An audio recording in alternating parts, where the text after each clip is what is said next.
Google ക്രോമിനെ ഇനി മറന്നേക്കൂ. എഡ്ജും സഫാരിയും ഒക്കെ ഔട്ടാകും. ചാറ്റ് ജി പി ടിയിൽ വർക്ക് ചെയ്യുന്ന ഒരു പക്ക ബ്രൗസറാണ് ഇന്ന് ഓപ്പൺ എ ഐ പുറത്തിറക്കിയിരിക്കുന്നത്. Chat G P T atlas എന്നാണ് ഈ വിരുദിന്റെ പേര്. കക്ഷി വെറുമൊരു വെബ് ബ്രൗസർ അല്ല, ഇന്റർനെറ്റ് എക്സ്പ്ലോർ ചെയ്യാനുള്ള ഒരു എ ഐ ലെയർ ആണിത്. അതായത് നമ്മൾ ഉപയോഗിക്കുന്ന ക്രോം പോലുള്ള ബ്രൗസറിൽ ചാറ്റ് ജി പി ടി കൂടി മെർജ് ചെയ്തിരിക്കുന്നു.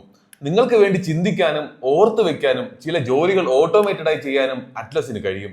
വെബ് ബ്രൗസർ ഇന്റർനെറ്റ് പരതാനുള്ള ഒരു ടൂൾ മാത്രമല്ലെന്ന് അർത്ഥം. നിങ്ങൾ എന്താണ് ചെയ്യാൻ ആഗ്രഹിക്കുന്നതെന്ന് മനസ്സിലാക്കാനും അവ കൃത്യമായി ചെയ്തുവെന്ന് ഉറപ്പാക്കാനും സഹായിക്കുന്ന ഒരു പേഴ്സണൽ അസിസ്റ്റന്റ് പോലെ അറ്റ്ലസ് പ്രവർത്തിക്കുമെന്നാണ് ഓപ്പൺ എ ഐ പറയുന്നത്. കണ്ടന്റ് ക്രിയേറ്റേഴ്സ്, എഴുത്തുകാർ, മാധ്യമപ്രവർത്തകർ, മാർക്കറ്റിംഗ് ജോലിക്കാർ എന്നിവർക്കൊക്കെ വേഗത്തിൽ പണി തീർക്കാൻ ഇവ സഹായിക്കും.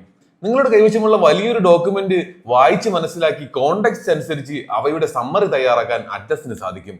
നിങ്ങൾ സന്ദർശിച്ച വെബ്സൈറ്റുകൾ ഓർത്തുവെച്ച് അക്കാര്യത്തിലും റിപ്പോർട്ട് തരാൻ അറ്റ്ലസിനാകും. കോഡിംഗ്, ഡാറ്റ അനലിറ്റിക്സ്, വെബ്സൈറ്റ് നിർമ്മാണം എന്നിവയെല്ലാം ബ്രൗസറിൽ തന്നെ ചെയ്യാമെന്നതാണ് പ്രത്യേകത. തിരഞ്ഞെടുത്ത ആപ്പിൾ, മാക് ഉപയോക്താക്കൾക്ക് മാത്രമാണ് ആദ്യഘട്ടത്തിൽ അറ്റ്ലസ് ലഭ്യമാവുക. ഇപ്പോൾ നിങ്ങൾ ചിന്തിക്കുന്നുണ്ടാകും, പെർപ്ലക്സിറ്റിയുടെ കോമറ്റും ഇത് തന്നെയല്ലേ ചെയ്യുന്നതെന്ന്. പക്ഷെ ഇവ രണ്ടും ഒന്നാണെന്ന് തോന്നുമെങ്കിലും കാര്യമായ ഒരു വ്യത്യാസമുണ്ട്. അതെന്താണെന്ന് അറിയാവുന്നവർ കമന്റ് ചെയ്യണേ. ഭാവിയിൽ നമ്മൾ ഇന്റർനെറ്റ് എങ്ങനെ ഉപയോഗിക്കണമെന്ന് തീരുമാനിക്കുന്ന കണ്ടെത്തലുകളാണ് കോമറ്റും അറ്റ്ലസും എല്ലാം. അധികം വൈകാതെ ഇതൊരു പുതിയ ഫീച്ചർ അല്ലാതെ സാധാരണ കാര്യമായി മാറുമെന്നാണ് ടെക് വിദഗ്ധർ പറയുന്നത്. അതുകൊണ്ട് ഇത്തരം സംഭവങ്ങൾ നമ്മൾ കൃത്യമായി ശ്രദ്ധിച്ചിരിക്കണം. കാരണം നമ്മൾ ഓൺലൈനിൽ ജോലി ചെയ്യുന്നതും ചിന്തിക്കുന്നതും ബ്രൗസ് ചെയ്യുന്നതും വളരെ വേഗത്തിൽ മാറാൻ പോവുകയാണ്.